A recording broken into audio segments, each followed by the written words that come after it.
We're 3 games into the 2024 season and the Red Sox have a problem.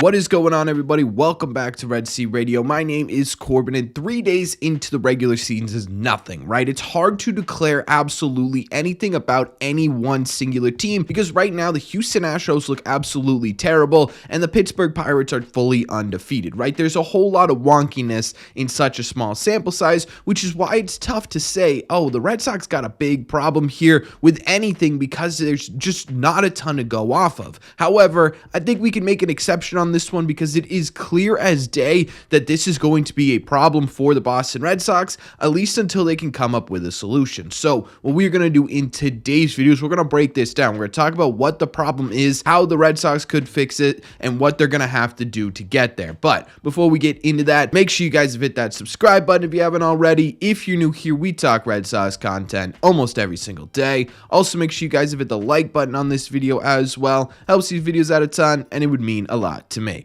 Thank you all very much for clicking on this one. Let's get into it.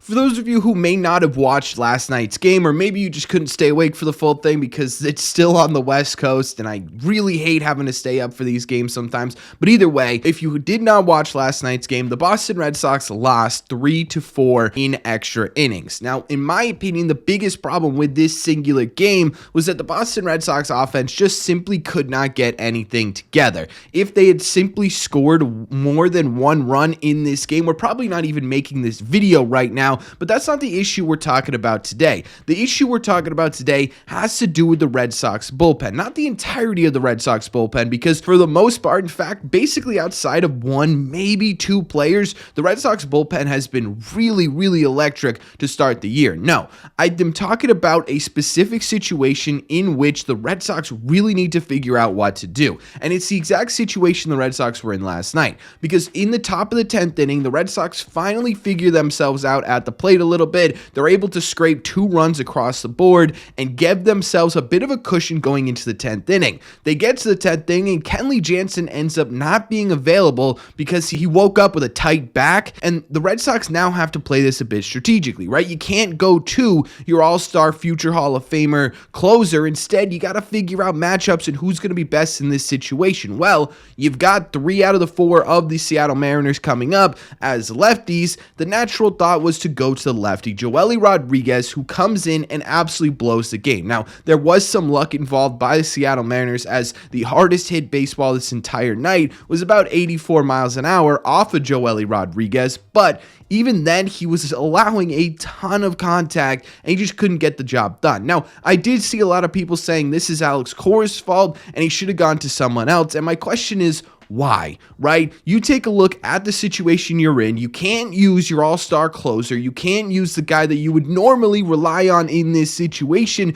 to get the job done. You got to play this strategically, and the front office only gives you one singular lefty on the entire roster, right? It's not like he had a multitude of options for the left-handed spot. It's not like he had anyone more dominant than Joely Rodriguez waiting in the bullpen, as he's had to use every other dominant bullpen arm the Red Sox have in order to get themselves to this 10th inning. So Alex Cora is looking at this and he's saying, what else do I do? I have to trust that the only lefty the Red Sox front office left me with, that the only guy from the left-hand side that I can use in-game situations after the first inning is the guy that can get these lefties out, because that's his bare minimum job. The lefty, getting the lefties out is the bare minimum of what you have to do to be the lefty on this team. Now, yes, Alex Cora did have some input on who is on this final roster, absolutely, but the final decision wasn't his. It is the front office's decision who is on this roster, the GM, who we don't have, so it defaults to your CBO, Craig Breslow, who decided at the end of the day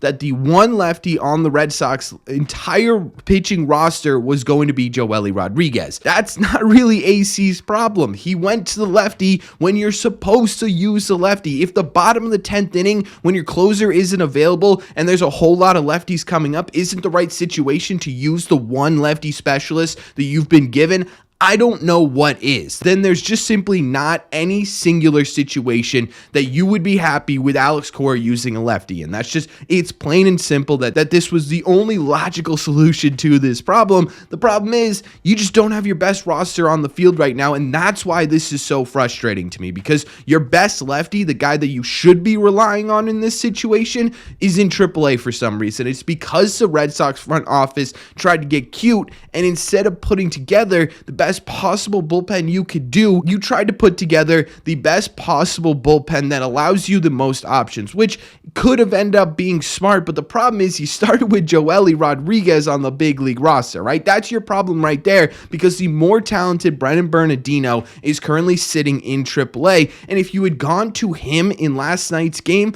then you're probably in a bit of a different situation. Now, obviously it's not guaranteed, but like I said, when Brennan Bernardino first got options, this is not the best skill-wise bullpen the Red Sox can put together, and that's why this frustrates me so much, because really the answer to this problem in particular is the fact that Joely Rodriguez is worse than Brennan Bernardino, and all you have to do is DFA Joely, who I don't think anyone is really going to be upset that you ended up missing. And if you are, you've got Lucas Latige, or however you pronounce that last name, I still can't do it, in AAA as well. So you have other options outside of Brennan Bernardino, and that's the most frustrating part of all of this, and that's why I think this is a big issue, right? The Red Sox tried to get cute in terms of roster construction, didn't just put their best team on the diamond, and Joely is just simply not cut out to be the only lefty on a team. As a second or third lefty option in a bullpen, maybe, right? You get your high leverage lefty, then your mop-up lefty, and Joely moves into that mop-up lefty role. He probably looks a lot better.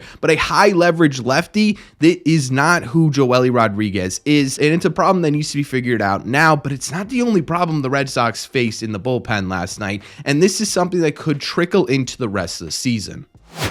The other issue I have right now with the Red Sox bullpen is actually with Kenley Jansen himself, right? Because if he was available last night and not with this tight back, the Red Sox are probably 2-1 instead of 1-2, and we're probably not making this video at all about the problem that Joely Rodriguez is. But instead, you're now at the point a little bit where we're 3 games into the year, Kenley, and you can't get onto the mound in 2 games in 1 series. That's a really, really scary thought for the Boston Red Sox, because this is the guy that you have to go to. This is the guy that's supposed to be in the back end of that bullpen, that sort of rock, that steady horse that you know, hey, we get up by 1-2 runs, this is the guy we're going to every single time. Now you're waking up every morning and you don't even know if you're going to be able to pitch in a single game. You already know that he does not want to be here with all of the comments that he made all of this offseason. Then you add in the fact that he was injured through the entirety of spring training, essentially, except for the last, 4 or 5 games,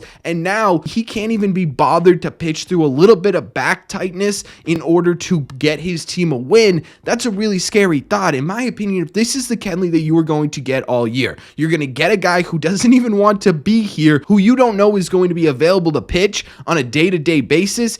You got to trade him. You have to. You have to get anything back from him. It doesn't even need to be super big. It doesn't even need to be super impactful, because then at the bare minimum, you can put someone into that closer position who may not be as good as Kenley Jansen statistically, but he's going to be there when you need him, right? Chris Martin. I would love to see Chris Martin in a closing role, to be honest with you. You've got options in minor leagues. Justin Hagenman looked great this spring. Luis Guerrero has a super fast fastball and has been really solid as a closer throughout minor league baseball. Develop those guys at the major league level in a role where at the bare minimum you have a body in there, because if you have a body in there that isn't Joely Rodriguez, you're probably winning last night's game, and to see that happen so early in the season is a really scary insight, because if this goes on throughout the entire season, we're going to have a lot of games like this, a lot of games where Alex Cora has to go into straight strategy numbers mode instead of, okay,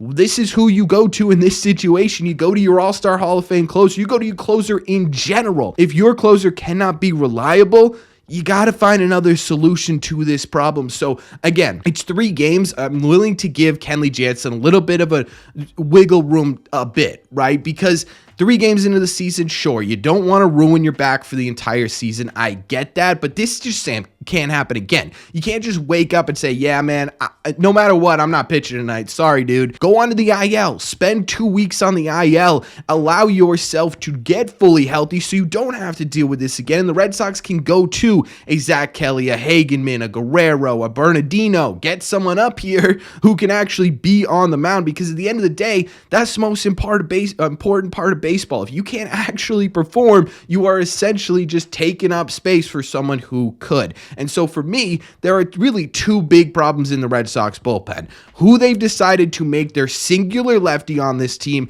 and the fact that your closer can't be bothered to play through a little bit of back tightness. That is a really, really big issue, and the reason why we're making a video about a problem today instead of just waiting it out and seeing what happens is because it's clear as day that this is going to continue to be an issue. Now, in terms of the solution, well, with Kenley, I'd give a little bit more leniency to. I'd say, look, man, like, this is kind of messed up. We get it. You want to save yourself for the rest of the season. You want to try and get a contract next year, but if you can get here and you can be with this team, you should be able to get on the mound. If not, please tell us, and we will get someone else up here who can. And the other thing is, you just DFA Joely. Just DFA him.